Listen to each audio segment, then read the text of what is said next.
Hi, Steve again. So, how do you build and sustain a sales relationship? So, when you go into a sales arena, you may be ready to establish a peer-to-peer relationship, but when you first get on that call or walk into that office, the prospect won't even know that yet. In the first minute in a sales conversation, the prospect won't be hearing you. They're going to be hearing every preconceived notion of a salesperson that they've got in their brain. Think of traveling salespeople who manipulated and moved on.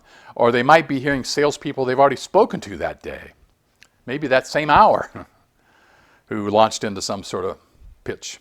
People are desperate to close, not too interested in listening, or you can stand out. If you were in your prospect's shoes, would you be defensive, frustrated, a little bit agitated, maybe a little bit grouchy?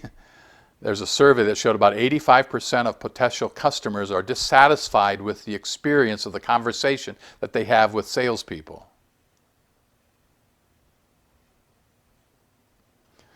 So there are two major things that we want to talk about on building a sales relationship differently than the old school, through bonding and rapport, and a thing we call upfront agreement.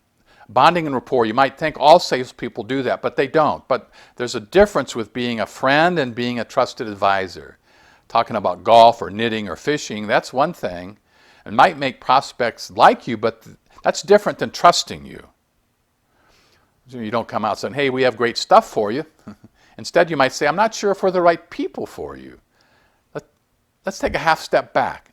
You surprise prospects with your honesty, by the way. So ask questions and focus on outcomes. Signal that you're not interested on superficial bonding. You're there to solve their problem. Then you can build the relationship.